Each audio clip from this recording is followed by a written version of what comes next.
Assalamualaikum warahmatullahi wabarakatuh. Alhamdulillahilladzi arsala rasulahu bil huda wa dinil haqq liyudhhirahu 'ala ad-dini kullih wa kafaa billahi shahida. Asyhadu an la ilaha illallah wa asyhadu anna Muhammadan abduhu wa rasuluh iqraran bihi wa tauhida. Allahumma salli ala sayyidina Muhammad wa ala alihi wa sahbihi sallim tasliman mazida. Di dalam sebuah hadis yang diriwayatkan oleh Abu Hurairah radhiyallahu anhu, qala Nabi sallallahu alaihi wasallam,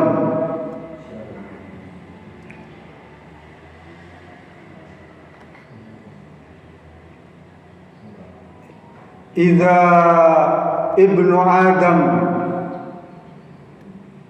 sajada, idza qara ibnu Adam sajdata fasajada aitazala syaitanu yabki wa yaqulu ya wailahu umir ibnu Adam bisujud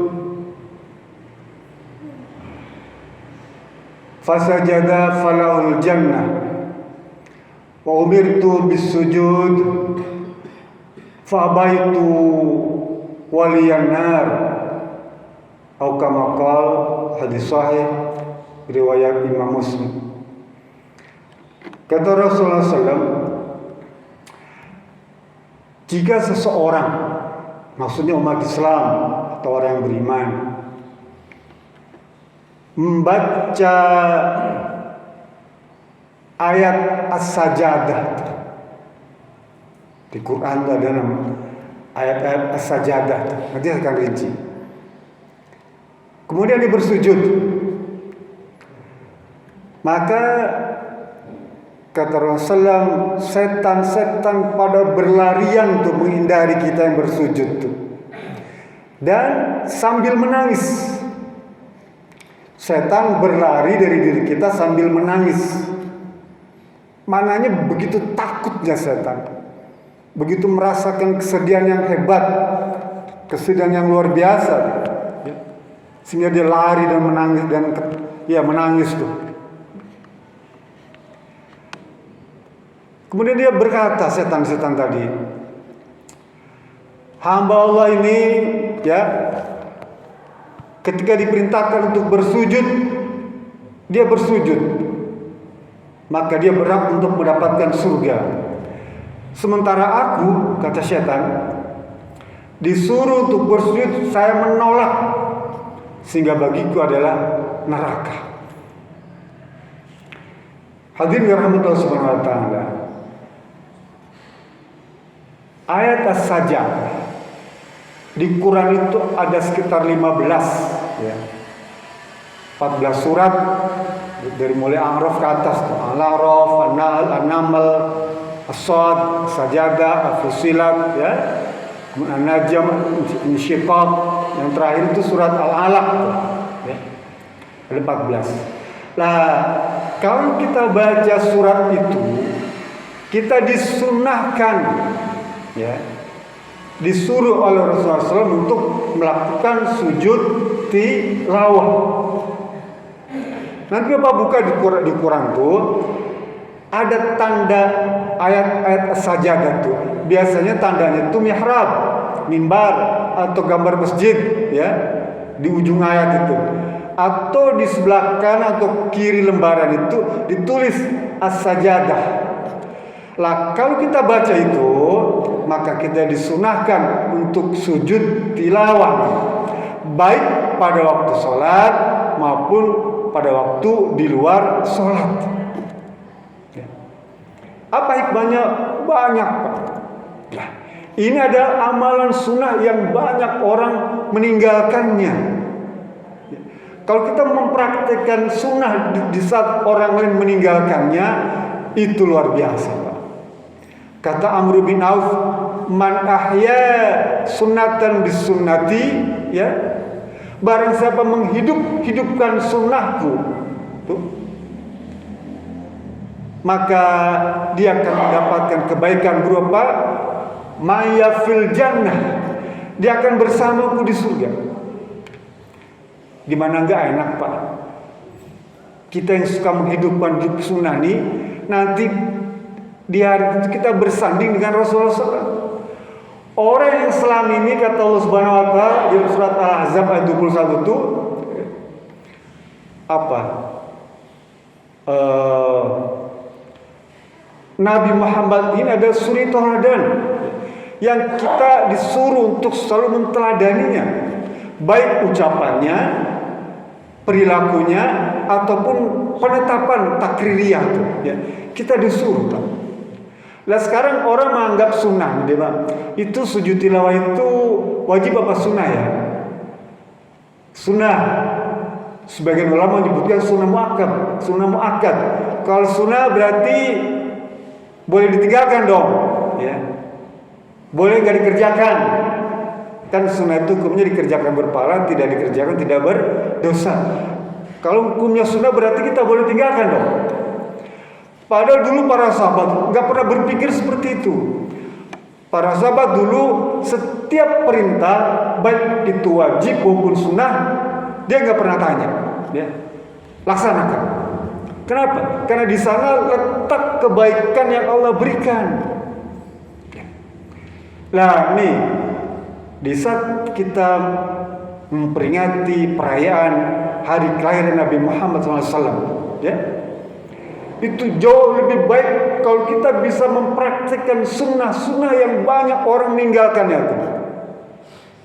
Jarang kita dapatkan sujud tilawah itu, jarang. Pada itu disuruh dan hikmahnya besar, Pak, besar sekali.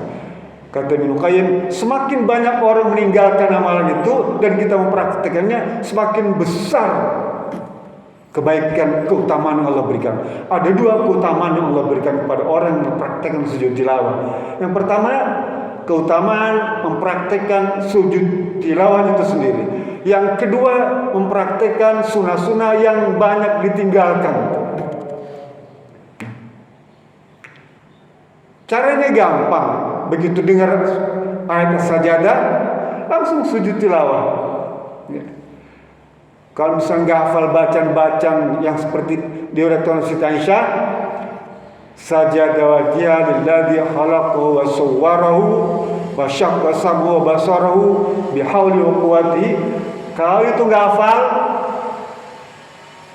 kata beliau cukup baca subhana rabbiyal a'la wa bihamdi 3 kali. Itu cukup memadai. Kalau kita tidak hafal, kalau hafal boleh. Dan kalau misal dalam keadaan duduk tidak harus berdiri, ya. Kalau dalam keadaan sholat memang dalam keadaan berdiri. Tapi kalau misalnya duduk ngaji bareng-bareng, lalu mulai ayat sajadah, kita boleh langsung sujud. Sujud, baca subhanallah wa bihamdi, duduk lagi sudah. Ya. Ada memang beberapa pendapat yang membolehkan berdiri, kemudian takbir, sujud, kemudian duduk, salam. Ada juga seperti itu. Boleh yang mana saja Bapak boleh praktekkan. Ya, yang nggak boleh itu kalau nggak praktek. Jadi besok nih perayaan kelahiran Nabi Muhammad SAW. Akan lebih bagus kalau kita mulai kumpulkan tuh sunnah-sunnah yang selama ini tercecer. Ya. Yang kita juga mungkin nggak tahu, yang mungkin kita juga nggak pernah praktekkan. Praktekkan, ya, banyak sunnah. Jangan ngumpulin yang wajib-wajib aja. Yang sunnah ini penting, Pak. Untuk apa? Untuk tambahan. Berapa banyak amalan wajib kita yang belum sempurna. Amalan wajib ya, Pak. Maka ditutup, ditambah dengan amal-amalan sunnah. Dengan cara sujud tilawah. Kan sebentar saya paling gak sampai 1 menit. Mau sujud, ucapkan subhanallah wa bihamdi, berdiri lagi, selesai. Tapi itu apa hikmahnya, ganjarannya besar sekali, Pak. Semakin banyak ditinggalkan, semakin besar. Jadi harapan saya selaku khatib mengajak pada kita semua untuk selalu mempraktikkan amalan-amalan sunnah. Yang mungkin kalau di masjid nggak enak bacanya, di rumah boleh. Waktu Bapak sholat duha boleh, ya, kan terdengar suaranya itu. Sholat tahajud boleh, ya. Baca surat Al-Alaq tuh, ya. Al-Alaq mungkin yang gampang menghafalnya, ya. Iqra tuh baca itu, maka ditutup dengan wasjud waqtarib, sujud, baca, berdiri lagi, ya, lanjutkan sholatnya. Itu akan memberikan kesan yang mendalam, sensasi yang hebat. Saya beberapa kali di Masjidil Haram dan Masjid Madinah itu mendapatkan imam yang membaca surat As-Sajdah, dan kita semua yang mengerti waktu itu, ya, kan imamnya tidak menyampaikan, sujud. Hikmatnya luar biasa. Terasa betapa kita di hadapan Allah Subhanahu wa taala begitu rendah, ya. Merendahkan diri kita seakan sejajar dengan tanah wajah kita. Tapi jantung kita di atas kepala kita, sehingga tekanan darah itu cukup kuat, sehingga kepala kita ini penuh dengan glukosa, penuh dengan gula, sehingga ada kecemerlangan pada kepala kita, Pak. Karena kita sujud begitu lama, jantung di atas kepala kita, tekanan darahnya kuat, maka kepala kita jadi cemerlang. Ide, gagasan, inspirasi datang seketika, ya. Bagi yang paham pada waktu itu, dan itu saya akan selalu ulangi setiap saat. Kalau malam hari sholat di rumah tuh, saya sempat membaca Iqra, langsung praktek sujud tilawah. Kalau sholat sendiri boleh lama, Pak, ya. Kalau berjamaah cukup 3 kali saja. Lama, Bapak akan merasakan betapa sensasi, hikmah daripada amalan sujud tilawah. Nanti malam Bapak boleh praktekkan, ya. Sujud tilawah di rumah sendiri itu, baca surat Al-Alaq, Iqra itu, sujud, baca 3 kali, 5 kali, 7 kali, ya, sujud itu. Bapak rasakan betapa nikmatnya hikmah ibadah sholat ini. Kalau kita tambah lagi dengan amal sunnah, ya, satu amal sunnah sholat ini kita praktekkan, ada semacam halawatul iman, kelezatan iman, dan di sana rahasia ibadah sholat, dan itulah yang dipraktekkan Rasulullah. Kita menghadap Allah Subhanahu wa taala sampai kakinya bengkak-bengkak karena ada rasa nikmat, ada lezat menghadap Allah Subhanahu wa taala. Dan itu bisa dicapai, dan salah satu di antaranya kalau kita mempraktekkan sunnah Nabi melalui sujud tilawah. Mudah-mudahan itu menjadi sebuah tambahan ilmu bagi kita, dan kita kemudian untuk memahaminya dan mengamalkannya. Bila bisa, Assalamualaikum warahmatullahi wabarakatuh.